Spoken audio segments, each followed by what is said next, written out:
Bonjour, alors vous êtes Catherine? Catherine Grangeard.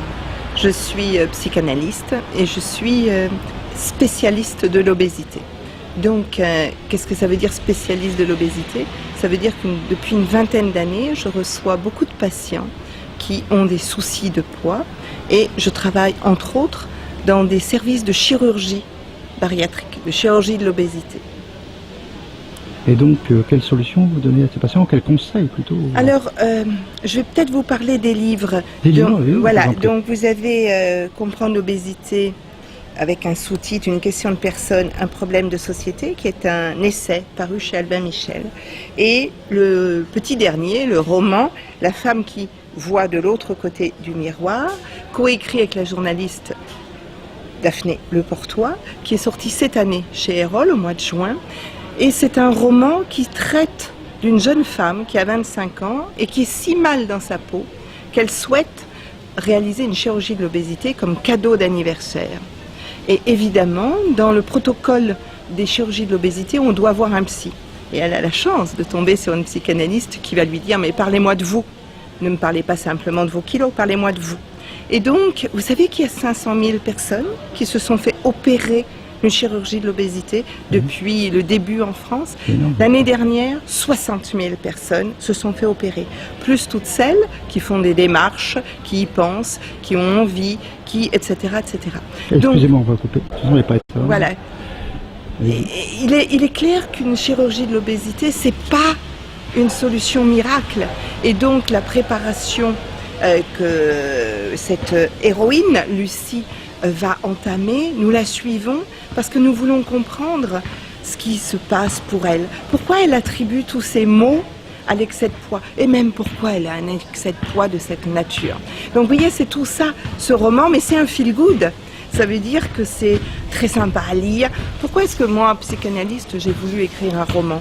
Tout simplement pour atteindre des gens qui aiment les romans, pas ceux qui lisent des essais.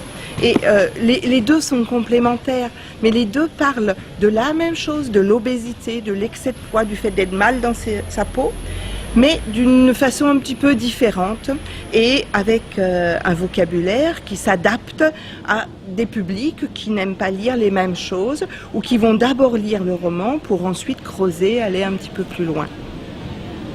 Donc vous invitez les lecteurs à lire ce livre pour bien comprendre les phénomènes de l'obésité. Pour bien comprendre voilà, ce qui se passe pour une personne. Parce que beaucoup de gens ont des idées préconçues, des stéréotypes. Tel est trop gros parce qu'il bouffe trop, parce qu'il est gourmand et parce qu'il ne fait pas assez de sport. Oui. Vous savez, ça se résume un peu à basket-assiette, les solutions. Or, moi, je vous dis, mais pas du tout, pas du tout. Il y a des raisons pour lesquelles on peut trouver refuge dans la nourriture. Il y a des raisons pour lesquelles on peut s'enrober pour se protéger de ceci ou de cela.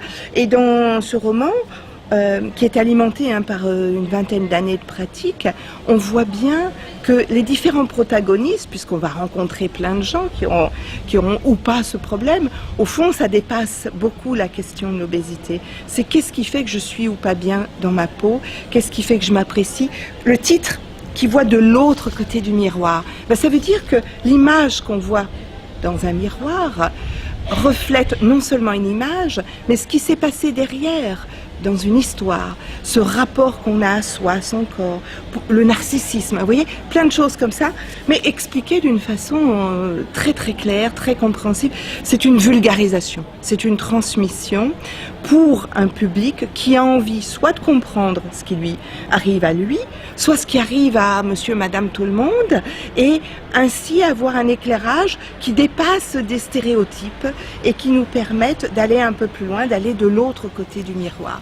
Et je crois que mon but à moi, c'est d'expliquer des choses pour lutter contre des idées qui sont vraiment extrêmement grossophobes, vous savez comme on dit maintenant, extrêmement négatives, alors qu'on a des personnes qui sont d'abord dans une souffrance, et donc essayer de les aider à comprendre ce qui se passe, et que nous, qui les regardons, puissions être un peu à l'écoute, c'est vraiment mon but.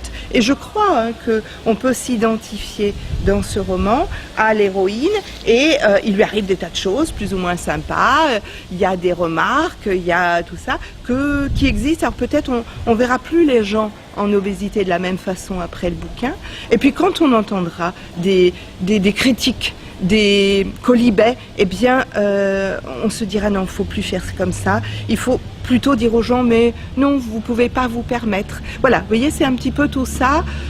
C'est un roman très sympa à lire, mais qui a plein de fils conducteurs. Et je pense que ça vaut la peine d'être découvert. Ça donne envie de lire ces deux ouvrages. Dans le fond, l'obésité, ce serait le symptôme, des symptômes psychologiques, d'autres causes? Pour beaucoup de personnes, oui, c'est d'abord dans la tête. On mange pour le refuge. Pour beaucoup de personnes, car c'est singulier, chacun a une histoire. On ne va pas faire un prototype, vous voyez. Oui, bien sûr. Voilà, ça c'est très important. Mais pour beaucoup de personnes, il y a des raisons. Et quand on se met au régime et qu'on dit au bout de 3-4 jours « Ah bah non, j'ai pas tenu », vous voyez, qu'est-ce qui a fait que ça n'a pas été possible? Qu'est-ce qui fait que prendre soin de soi paraît une contrainte? Voilà, vous voyez, il y a vraiment beaucoup d'interrogations à se poser parce qu'on sait très bien que si on se pose certaines questions, on va plus trouver de solutions que si on ne les pose pas. Sachant que l'obésité n'a pas seulement un caractère esthétique, il y a aussi des causes médicales qui peuvent être pour les articulations, pour le cœur, pour d'autres... Quand on en arrive par exemple à une chirurgie de l'obésité, c'est bien parce que tout le reste a échoué, c'est bien parce que la santé commence à être en jeu, et donc pour que cette solution puisse fonctionner, il faut mettre toutes les chances de son côté. Savez-vous qu'il y a 40% d'échecs à une chirurgie de l'obésité? Savez-vous qu'il y a beaucoup de réinterventions? Donc si on ne travaille pas sur les causes, comment voulez-vous réussir à résoudre un problème? Ça va être un échec supplémentaire. Et ça, c'est vraiment une catastrophe. Il y a un récent rapport de l'IGAS qui date de septembre 2018. Je vais presque leur envoyer mon bouquin à l'IGAS, qui dit qu'il y a trop de chirurgies, qu'elles sont mal préparées et mal suivies. C'est tout à fait cela. Et donc, pour bien les préparer et bien les suivre, il faut d'abord avoir un regard distancié sur cette problématique. Je vous remercie, mais le regard sur l'obésité à travers l'histoire, oui, il est beaucoup plus sévère à notre époque qu'à l'époque de l'Ancien Régime, par exemple. Tout à fait. Gros, nous n'avons pas la même vision. Gros était à l'époque de l'opulence. Aujourd'hui, en revanche, c'est associé à quelque chose de négatif. Les classes sociales les plus défavorisées de nos jours sont en obésité parce qu'il y a de la malbouffe, alors que autrefois, les classes sociales les plus favorisées étaient en obésité parce que c'était bombance. Vous voyez, c'est vraiment plus du tout la même chose, et ça aussi, ça colore le regard qu'on porte sur soi-même ou qu'on porte sur l'autre. Et on voit aussi des personnes qui ne trouvent pas d'emploi. Oui. Alors qu'ils ont les qualifications. Bien sûr. Par le fait de l'obésité. C'est de la grossophobie, vous voyez. Ils ne trouvent pas d'emploi, ils ne trouvent pas de conjoint, etc. Parce qu'il y a une association d'idées sur quand on est gros, on a peu de volonté, ou alors c'est moins beau d'être gros que d'être mince, et donc les gens vont préférer embaucher des personnes à qui elles attribuent, des qualités, une qualité esthétique, et il y a tout cela qui joue, tout ça qui colore le rapport à l'individu par son apparence. C'est un bouquin contre le diktat des apparences, et c'est noté en 4e de cours. Et notre société va beaucoup plus loin, puisque les grandes maisons de couture disent que plus on est maigre et plus on est beau. En tous les cas, les maisons de couture disent on porte mieux le vêtement. Vous savez, le mannequin a deux sens. Le mannequin, c'est à la fois l'individu qui va défiler sur le podium, et en même temps, c'est le cintre de bois qui porte le vêtement. Et donc, il y a une confusion entre le mannequin individu et le mannequin porte-manteau. Et comme les vêtements sont taillés extrêmement petits, évidemment, ils ne sont pas pensés pour des gens qui auraient d'autres formes. Donc ça, c'est aussi quelque chose contre quoi il est vraiment nécessaire de réfléchir. C'est une double peine.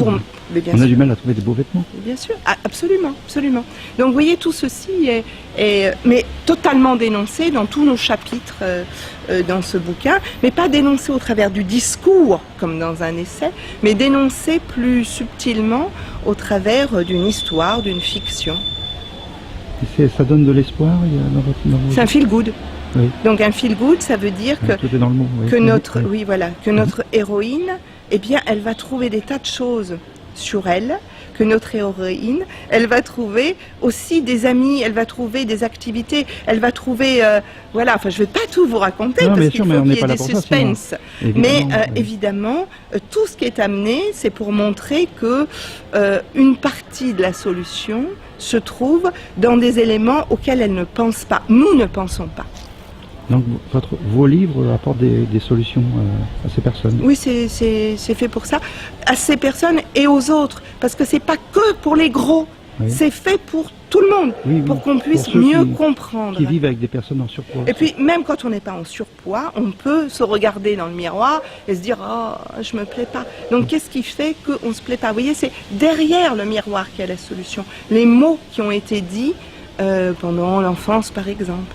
Ah oui, c'est vrai. Oui. Et qui peuvent devenir des préjugés ensuite. Oui, c'est ça. Ouais, ouais. Je vous remercie infiniment, c'était passionnant. Merci.